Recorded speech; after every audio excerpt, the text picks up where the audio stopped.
हुआ, मेरे हस्बैंड भी जुड़े हुए हैं इनके साथ ही। कुछ नहीं हुआ उनसे, फोन किए हमने, कहीं बहुत सारे फोन किए, कुछ नहीं हुआ। द लाइव टीवी, सच सबसे आगे। नमस्कार, द लाइव टीवी आप देख रहे हैं, आपके साथ मैं हूं आदित्य कुमार। एक मशहूर शायर का शेर है कि लगेगी आग तो आएंगे कई घर जद में, यहां सिर्फ मेरा मकान थोड़ी है। उत्तरकाशी में आग लगी हुई है। उत्तरकाशी से मुसलमान पलायन कर रहे, मुसलमानों की दुकानों पर हमले हो रहे हैं, व्यापारी अपना घर बार छोड़कर जा रहे हैं और कुछ व्यापारी उसमें भारतीय जनता पार्टी में भी शामिल थे। भारतीय जनता पार्टी में शामिल होने के बाद, फोन करने के बाद भी वो पलायन करने को मौजूद है, उन्हें भी भगाया गया है। यानी भारतीय जनता पार्टी के नेता अगर मुसलमान हैं भी तो भी उन्हें भगाया जा रहा है। आप अंदाजा लगाइए किस तरीके से उत्तरकाशी में यह बवाल हो रहा है। लफ्ज़ जिहाद के नाम पर शुरू हुआ बवाल आज कम से कम 20 परिवारों से ज्यादा लोग पलायन कर चुके हैं जो व्यापारी थे, सिर्फ इसलिए क्योंकि उनको दुकान नहीं लगाने दी जा रही है, उनको मारा जा रहा है, पीटा जा रहा है, उनकी दुकानों में तोड़फोड़ की जा रही है, इसलिए वो उत्तरकाशी छोड़ने को तैयार है। आप तस्वीर देखिए, मैं वीडियो भी दिखाना चाहता हूँ। वो महिला बताती है कि हमने भारतीय जनता पार्टी में यह हैं, जुड़े हुए हैं भारतीय जनता पार्टी से, हमारे पति, फोन किया, कहीं से कोई रिस्पांस नहीं हुआ। जरा सुन लीजिए आप। कुछ नहीं हुआ, मेरे हस्बैंड भी जुड़े हुए हैं इनके साथ ही। कुछ नहीं हुआ उनसे, फोन किए हमने, कहीं बहुत सारे फोन किए, कुछ नहीं हुआ। वजह तो अपने सुन लिया आपने, किस तरीके से मार कर मुसलमानों को वहां से भगाया जा रहा है, किस तरीके से प्रताड़ित किया जा रहा है। उत्तराखंड की सरकार भले ही कह रही है कि हम सब कुछ ठीक कर देंगे, 18 तारीख को मुसलमानों की महापंचायत भी आ रही, लेकिन जो पलायन का सिलसिला है वो बदस्तूर जारी है।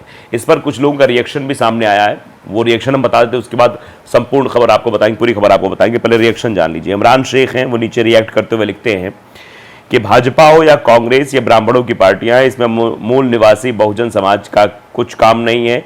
इन पार्टियों में बहुजन समाज के लोगों को सिर्फ पद मिलता है, पावर नहीं। विदेशी ब्राह्मणों के गुलाम होने से अच्छा है हम बहुजन विचारधारा वाली पार्टियों में काम करें, इस तरीके से भी कहा जा रहा है। MS ढिल्लो है, वो लिखते हैं कि बीजेपी मुर्दाबाद मुर्दाबाद, लोग भारतीय जनता पार्टी मुर्दाबाद के नारे भी लगा रहे हैं। तो उस नमो लिखते हैं कि इनको इनकी औकात है और हैसियत दिखा दिया है भाजपा ने, इनके अंदर थोड़ी सी भी शर्म है जो भाजपा से दूर रहे अभी से।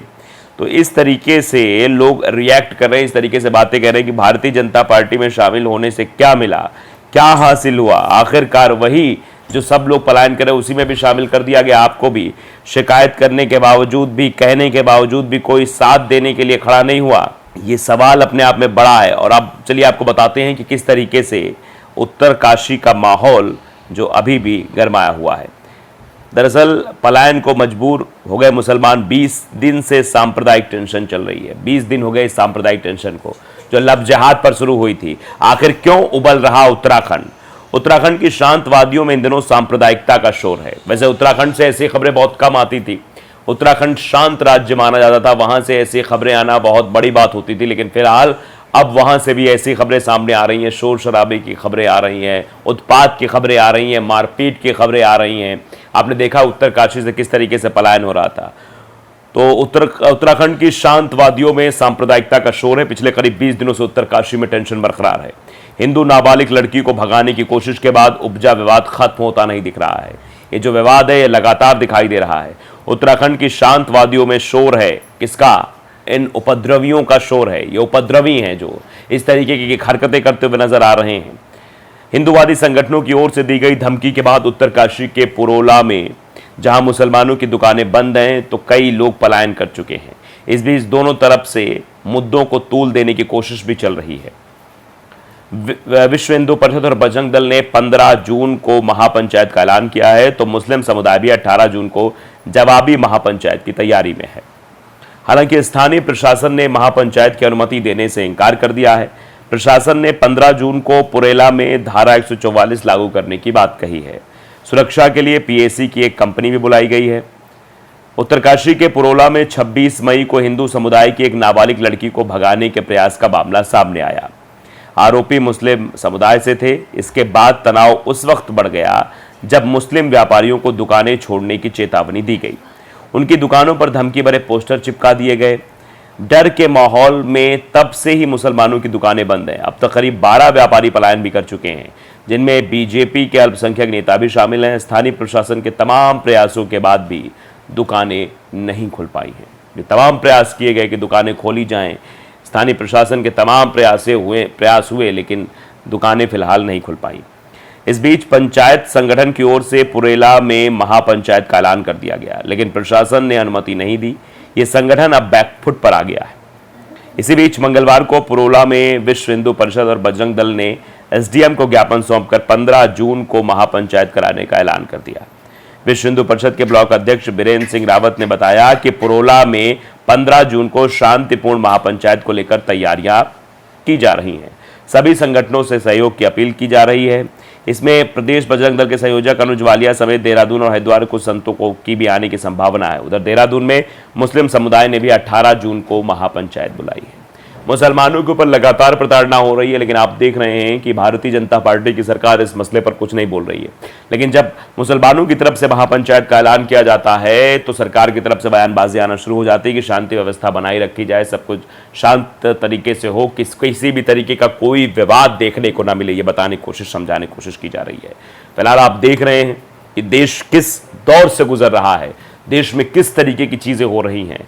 उत्तराखंड, जहां कहा जाता था कि उत्तराखंड सौहार्द है, प्रेम है, देवभूमि उत्तराखंड कहा जाता है, यहाँ देवों की भूमि है, यहाँ इस तरीके का उत्पाद नहीं होता है, यहाँ हिंदू मुसलमान नहीं होता, सब मिलजुल कर रहते हैं। लेकिन अब यहाँ भी गंगा जमुनी तहजीब को नष्ट करने की पुरजोर तरीके से कोशिश हो रही है। देहरादून के पलटन बाजार स्थित जामा मस्जिद में शहर काजी मौलाना मोहम्मद अहमद कासमी की अध्यक्षता में हुई बैठक में फैसला लिया गया है। हिंदू जहां लव जिहाद का आरोप लगाकर महापंचायत करना चाहते हैं तो मुसलमानों का आरोप है कि उनका उत्पीड़न किया जा रहा है और पलायन को मजबूर किया जा रहा है। पुरोला में उपजे विवाद को लेकर पूर्व नौकरशाहों ने मुख्य सचिव और डीजीपी को एक खुला पत्र लिखा है। राज्य में पैदा स्थिति पर तत्काल कार्रवाई का अनुरोध भी किया है। अखिल भारतीय और केंद्रीय सेनाओं के पूर्व नौकरशाहों ने राज्य में सांप्रदायिक उन्माद पर चिंता भी जाहिर की है। मध्य प्रदेश काडर के पूर्व आईएएस हर्ष मंदर ने हिंदुस्तान को बताया कि मेल के जरिए पत्र भेजा है। इसमें 52 पूर्व नौकरशाहों के नाम है। आशंका जताई कि महापंचायत में सांप्रदायिक उन्माद फैलाने का प्रयास किया जा सकता है, इसलिए ऐसे आयोजनों को न होने दिया जाए। नौकरशाहों ने आगे लिखा है कि हमने देखा है कि इन कार्यक्रमों के साथ साथ क्षेत्र में सांप्रदायिक अभियान का उदय हुआ है, जिसमें 12 शहरों में बाजार बंद करने का आह्वान और कुछ खास समुदाय के खिलाफ रैलियों और नफरत भरे भाषण शामिल हैं। पत्र में उत्तराखंड काडर के पूर्व आईएएस एसके दास और उनकी पत्नी विभावरी दास का भी नाम है। उधर डीजीपी अशोक कुमार का कहना है कि इस तरह की कोई मेल नहीं मिली है। पुरोला में 15 जून को प्रस्तावित महापंचायत को लेकर पुलिस पूरी तरह अलर्ट है। पुलिस मुख्यालय ने रेंज और जिले के अधिकारियों को सख्त हिदायत दी है कि वहां किसी भी कीमत पर कानून व्यवस्था बिगड़ने ना पाए। वहीं कानून तोड़ने वालों पर कड़ी कार्रवाई के भी निर्देश दिए गए हैं। उत्तरकाशी में 14 जून से ही भारी संख्या में फोर्स भी तैनात करने की तैयारी है। इसके लिए आसपास के जिलों को भी अलर्ट पर कर दिया गया है। ADG law and order doctor V Murugesan ने कहा कि पुरोला में चल रहे घटनाक्रम और महापंचायती सूचना पर पूरी नजर है। जो भी शांतिपूर्ण ढंग से रहना चाहता है उसे पूरी सुरक्षा दी जाएगी। अगर कोई किसी भी तरह से कानून व्यवस्था हाथ में लेने की कोशिश करेगा तो उसके खिलाफ सख्ती की जाएगी। किसी भी तरह का वहां माहौल नहीं बिगड़ने दिया जाएगा। लोग इत्मीनान रखें और अफवाहें न फैलाएं, न उन पर ध्यान दें।